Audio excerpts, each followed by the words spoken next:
acredito que seria muito interessante fazer uma correção então terminológica desse Tá. modo, ou seja, quem educa? Pai e mãe, né? E a instrução, né? Também se recebe em casa? Acredito que o pai tem uma profissão e pode instruir o filho, né?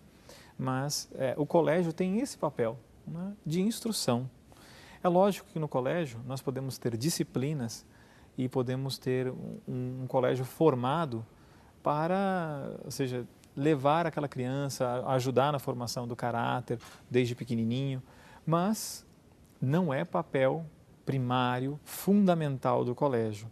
Inclusive, a educação hoje passa por grandes dificuldades justamente porque os pais, de modo geral, não têm a percepção clara do seu papel e acaba delegando ao colégio o seu papel, né? Por não conhecê-lo, por não aprofundar, por uma coisa bem simples, porque nós não percebemos o quanto que as nossas atitudes elas são educativas ou não, né?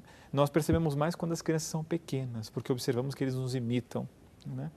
Enquanto que o colégio, dentro dessa estrutura que vai formar um homem, né, ela pode colaborar, mas também precisa entender muito bem, o colégio precisa entender que dentro dessa pirâmide, em primeiro lugar, estão os pais. O colégio deveria, inclusive, então, ajudar o pai e a mãe para que eles fossem realmente os grandes protagonistas. E depois os pais, os professores e, por fim, os alunos, porque são eles que vão receber a formação que vem de pais e professores, né? Então, a igreja, quando nós falamos de igreja, nós encontramos nos documentos da igreja essa estrutura, né? São João Paulo II reforça muitíssimo isso em vários documentos, familiares consórcios, ou seja, quem são os primeiros anunciadores do Evangelho? Quem são os grandes educadores? Os pais, em primeiro lugar, né? Então, é dos pais que se recebe a educação. O colégio vai ajudar, né? Esperamos. Legal que é tudo tão recente, né? Lembrar do Papa João Paulo II como uma referência de alguma citação como você fez agora, é legal porque a gente tem tudo a ver com o tema, né? Porque se são conselhos dos santos, Sim. na nossa educação, na educação dos jovens e crianças, está aí um grande santo, que é São João Paulo II. É que é tão recente, a nossa geração, né? A gente ainda está tão novo para a gente isso. Mas é claro, São João Paulo II, um grande santo, então que tem um papel importante nisso também. Ainda conversando sobre essa relação da família e da escola, a quem você atribui, não sei se é correto pensar a culpa desses erros ou os desvios, talvez, por que será que os pais transmitem ou não acabam dando o devido apoio em relação a essa educação e acaba transferindo para a escola? Será que é porque os pais mesmos não foram bem formados nisso? Será que outros problemas da nossa sociedade, correria como um todo, comunicação, essa nossa era? Será que isso tem a ver? Ou uma dificuldade mesmo de talvez não assumir a responsabilidade como deveria? Como é que você avalia isso? Bom, é uma pergunta importante e complexa de se elencar tantos fatores. Vamos colocar alguns importantes, né? Nós temos uma sociedade bem diferente, que vem diferente do que, né? De 100 anos atrás, de 200 anos atrás, há sempre um caminhar. Então, olhando para trás e olhando a sociedade que nós temos, nós encontramos alguns elementos que podem ser, na educação das crianças e principalmente no relacionamento do casal, fatores que dificultam muitíssimo. Então, nós temos que correr muitíssimo para manter a nossa família. Então, temos que trabalhar muito mais. Então, os pais estão distantes dos filhos. Os filhos passam mais tempo no colégio ou com outras pessoas ou na internet. Então, a referência norteadora, que é o pai e a mãe, estão mais distantes por uma questão de trabalho. Nós também temos, lógico, toda a dificuldade de não termos um devido preparo, muitas vezes, para sabermos desenvolver bem a nossa missão dos primeiros educadores, de pai e de mãe, e essa dificuldade faz com que a gente delegue, não só ao colégio, mas, por exemplo, quantos pais não se sentem assim, meu filho está mais seguro assistindo a televisão do que com os riscos e a violência que tem no mundo e ali.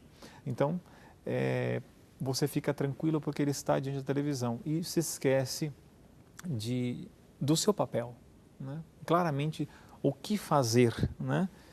Um outro fator importante que nós temos, né, que pode se colocar assim, a educação passou por grande mudança. Né? Então, quando você olha a história, né, nós estamos num período de educação moderna, assim chamada, em que ela é muito marcada por comportamental. Né? Alguns chamariam de controle do comportamento, né, através da educação. Então, a educação também mudou tanto, o colégio mudou tanto, de modo geral, seja ele religioso ou não. Então, também é um fator que vai influenciar. Então, muitos são os adolescentes que, como qualquer um, até de nós também, inclusive, quando estamos em casa, no período da adolescência, não reconhecemos o valor dos nossos pais. Nós vamos só pensar nisso quando nós nos tornamos pais e olhamos para aquela coisinha pequena, que tudo que nós fazemos tem um grande valor. Né? Só que, quando chega lá na ponta, a gente começa a questionar, puxa, o que eu faço? Né? E muitas vezes esse o que eu faço são só questões materiais. O pai, de modo geral, o pai, eu estou falando pai e mãe, né? Ele se preocupa muitíssimo com a questão física e material. E se esquece muitas vezes do lado da vida sobrenatural. Né? E pensa até em outros aspectos, mas e da educação de modo geral, pensa assim, bom, precisa fazer inglês, precisa ter um bom colégio, uma boa faculdade. Só que ele não consegue mais observar isso por todos esses elementos e outros mais que têm colocado em grande desafio a educação das nossas crianças. Outras atividades complementares, como esportes, né, judô, balé, enfim, outras atividades que são importantes, são boas, né, é uma atividade saudável, podem acabar piorando essa relação e também é uma maneira... sem querer, ou em alguns casos, não sei se é tão sem querer assim, de não ter essa presença como deveria mesmo dos pais? Olha, por experiência, falando agora como professor, né? Os problemas que nós encontramos na sala de aula, que problemas que nós encontramos? São seres humanos que estão ali, são crianças, né? Elas trazem suas dificuldades. E essas dificuldades vêm do seu lar. Né? Então, porque foi formado num lar. Costumo dizer uma frase que eu já não sei mais nem de quem é, que os defeitos dos nossos pais são os pais dos defeitos dos nossos filhos. Então, nós aprendemos com as qualidades, com os defeitos dos nossos pais. Então, quando ele chega na sala de aula, ele tem suas dificuldades. Então, o que acontece diante disso é que, sem perceber, nós vamos enchendo de atividades e não vemos na raiz, que às vezes são a dificuldade de rendimento escolar que essa criança tem, é uma questão muito mais familiar, que precisaria ser ajudada. Com psicólogo, com orientador educacional, não digo isso. Né? Eu digo ajudado, ou seja, a família a ser família. Né? Os tempos que a família tinha de almoçar juntos, né? De comer juntos, fazer as refeições juntos, de rezarem juntos, de terem tempos individuais com seus filhos, tudo isso é muito importante. Né? Me lembro de uma charge que mostrava assim, nós teremos mais tempo na escola para as crianças, e as crianças mostravam uma plaquinha falando assim, nós queremos mais tempo com os nossos pais. Né?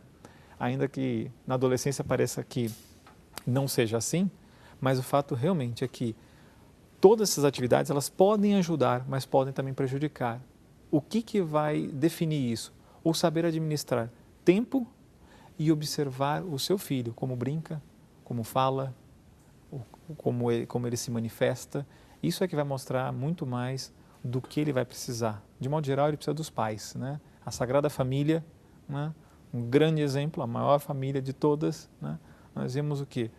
A gente não conhece toda a parte de vida oculta de Jesus, por mais que ele estivesse lá aprendendo com São José um ofício de carpinteiro, ele tinha uma família, onde ele podia sentar, conversar e ouvir. Então, essa é uma das coisas principais que hoje acaba sendo esquecida, que é o tempo em família. Bacana. A gente está conversando então com o professor Felipe Neri, ele que é um educador, pedagogo, católico, casado, pai de 5 filhos, que tem dedicado a sua vida nesse trabalho, né, de educação. E a gente vai falar basicamente então depois do intervalo, propriamente dito, aprofundando o nosso tema, o Conselho dos Santos para a Educação dos Jovens e das Crianças. Né? Ele já citou pelo menos um santo aqui no primeiro bloco, que foi São João Paulo II, já deu uma dica. Mas olha, a gente vai falar de alguns santos. Eu vou só dizer alguns aqui para você não sair daí e saber. Por exemplo, O que São João Crisóstomo tem a nos ensinar em relação a isso? Santo Antônio Maria Claret, Santa Teresa d'Ávila, ele vai citar também uma orientação de Santa Teresa d'Ávila. São Luís, rei da França, é claro, Dom Bosco, tem tudo a ver com educação. Enfim, o programa está interessante, eu espero que você não saia daí depois do intervalo, a gente continua a nossa conversa com o professor Felipe Neri. Antes do nosso intervalo, só quero agradecer o e-mail da Clarice Agnello. A Clarice está dizendo que gostou muito da nova abertura do programa Eclésia, né? Hoje estreando então a nova abertura do programa Eclésia. Gostou do novo horário, diz que está com saudade do Padre Guido. Nós também estamos com saudade do Padre Guido. Em breve ele está de volta, né? Voltando da sua viagem lá da Itália, como eu disse, em breve o Padre Guido está de volta, tá certo? Obrigado, viu, Clarice, pelo seu e-mail. Aproveita o intervalo e escreva pra gente, tá certo? Sai daí, a gente volta já, continua essa conversa com o professor Felipe. Até já.